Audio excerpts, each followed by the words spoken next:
love the chase and the hunt, and I set the pace when I'm running. I always take what I want and I always give it 100. Don't need a bank, no I'm funded. Play the game like it's nothing. I'm always thankful for something. Don't take for granted, stay humble. Now wake up! It's time to look at the enemy. Look in the mirror if he is no friend to me. It's not working out, maybe it's the chemistry. It's time to break up so I can make a better me.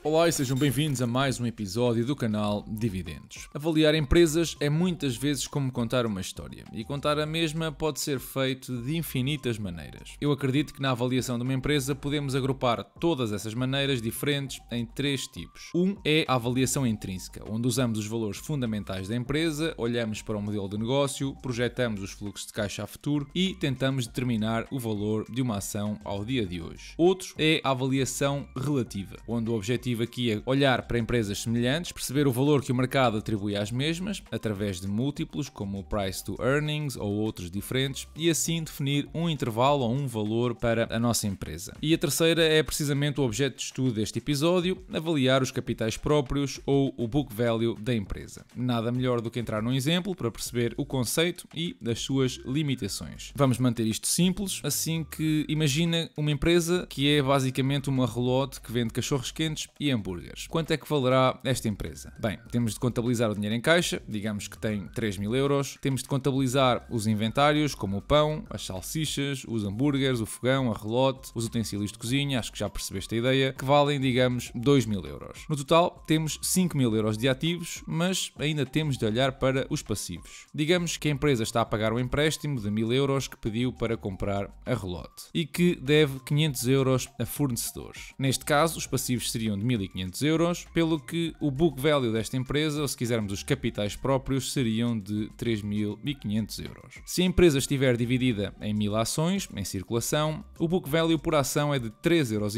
mas será mesmo este o valor que estás disposto a pagar por esta empresa? Saber o book value ou os capitais próprios de uma empresa dá-te zero informação sobre o negócio. Não sabes se a empresa está a crescer ou a contrair, não sabes como é que compara com outras empresas, apenas sabes o valor que, como acionista, irás receber se a empresa for liquidada neste momento. Sim, porque se eu te disser que outra empresa tem um book value de 4.000 euros, qual destas duas é o melhor negócio? Sem olhar para outras métricas é impossível saber. Outro problema que eu não mencionei ainda no exemplo é que muitas vezes os ativos das empresas contabilizam ativos intangíveis como patentes ou marcas registadas. Olha para a Microsoft, por exemplo. Os ativos são 380 mil milhões de dólares, os passivos são 185 mil milhões de dólares e o book value, equity ou capitais próprios, como quiserem chamar, são de 194 mil milhões de dólares. Mas destes 194 mil milhões de dólares, 9,8 mil milhões são, por exemplo, ativos intangíveis como a marca Microsoft, Office 365, Windows e outros, e é difícil pôr uma etiqueta nestes nomes. Quanto é que vale para ti a marca PowerPoint ou Azure? Até poderias afirmar que isso não tem muito interesse e que estás disposto a pagar apenas 26 dólares por ação, que é precisamente o book value por ação desta empresa. Mas quando olhas para o preço de mercado, a ação está acima dos 300 dólares. Como é que é possível? Como é que o valor de mercado de uma empresa pode estar 11 vezes acima do seu património? Não quererá isto dizer que está acima do seu valor intrínseco? Porque é que os investidores estão dispostos a pagar uma quantidade exorbitante por ação quando claramente o património não vale isso? Olhem para as maiores empresas dos Estados Unidos e, por consequência, do mundo. Nenhuma está neste momento sequer perto do valor do seu património. Será isto normal? A resposta para todas estas perguntas chama-se crescimento. Se queres comprar a caravana dos cachorros quentes, que vimos há bocadinho, e o património é de apenas 3.500 euros, será que o dono atual do negócio está disposto a vender? E se as perspectivas do dono forem de no próximo ano vender 50% mais de produtos, pagar a dívida e ainda ficar com 5.000 euros em caixa, o valor patrimonial nessa altura seriam de 6.000 euros. Por que motivo ele te venderia a ti o negócio hoje a quase metade do preço? Ora, os investidores estão dispostos a pagar um múltiplo price to book superior a empresas que consigam crescer mais rapidamente, apesar de não ser o único fator. Os mercados valorizam também outro indicador que está de alguma forma relacionado, o Return on Equity ou retorno sobre os capitais próprios. A diferença entre este retorno, ou o ROI, como é normalmente normalmente conhecido, e o custo destes capitais ajuda a definir a expectativa para o price to book. Uma empresa que consiga ter retornos sobre capitais próprios acima do cost of equity vai muito provavelmente apresentar um price to book mais elevado. Uma empresa em que o return on equity seja praticamente o mesmo que o cost of equity, então o price to book deve rondar muito provavelmente o valor 1. Isto é particularmente relevante quando estamos a analisar empresas onde os capitais próprios são altamente regulados, como é o caso dos bancos e outras instituições financeiras. Digo regulados porque existem uma série de restrições de liquidez associadas aos capitais próprios dos bancos que têm de ser respeitadas. E quando olhas para o price to book dos maiores bancos dos Estados Unidos, reparas que a maioria está abaixo de 1.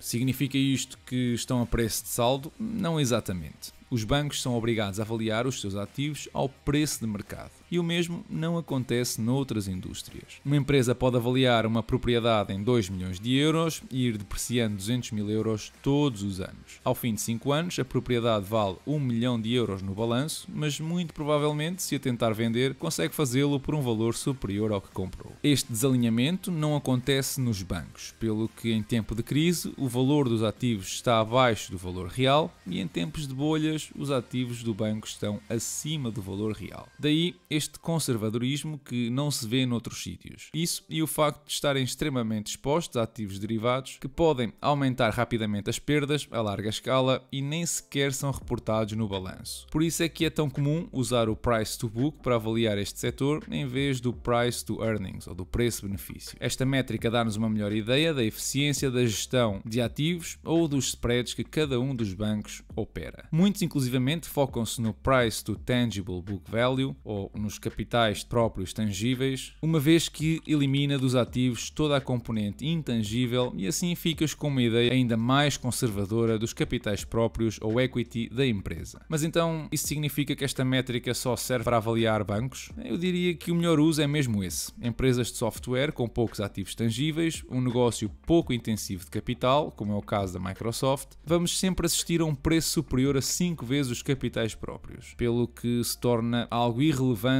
nesta métrica. Empresas com muitos ativos físicos, como as grandes petrolíferas ou empresas ligadas à produção industrial ou automóvel, apresentam maior intensidade de capital e, portanto, o price to book anda mais perto de 1.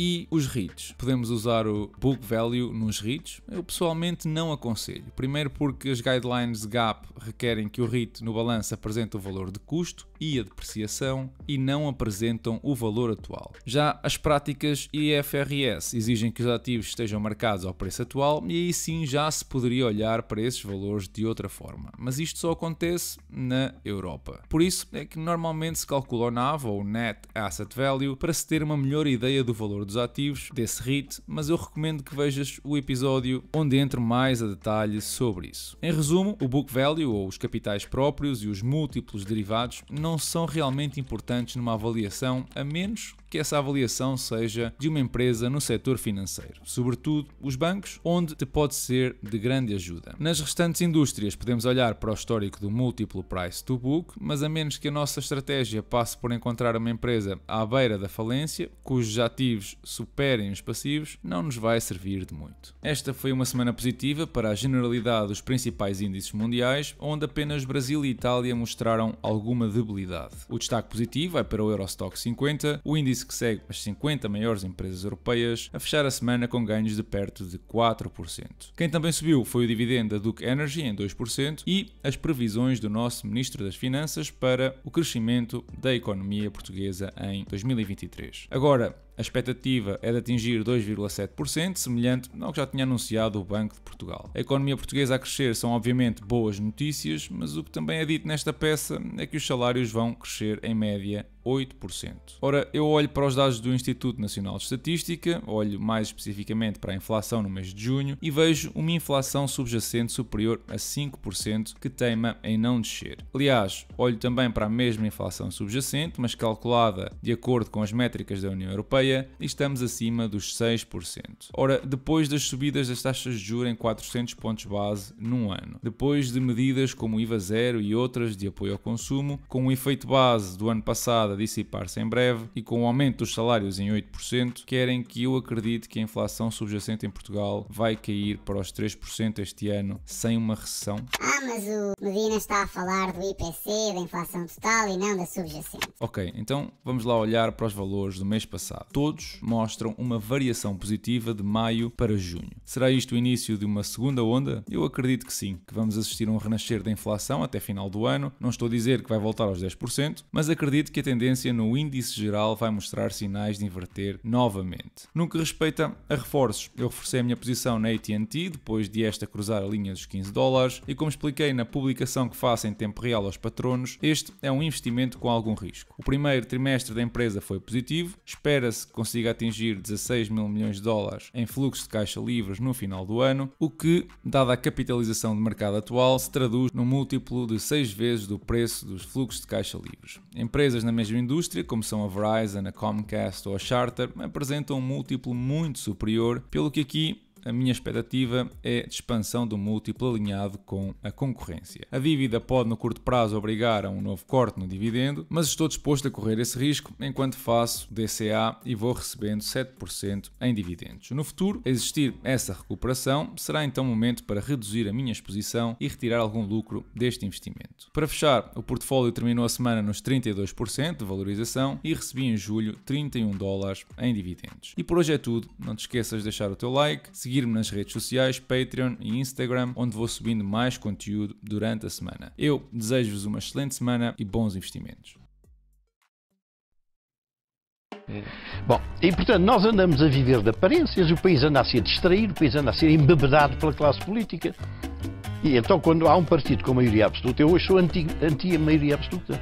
E a maioria absoluta é uma coisa excelente para gente competente, para gente sensata, para gente humilde. Este governo não tem nenhuma característica desta, não é sensato, não é humilde.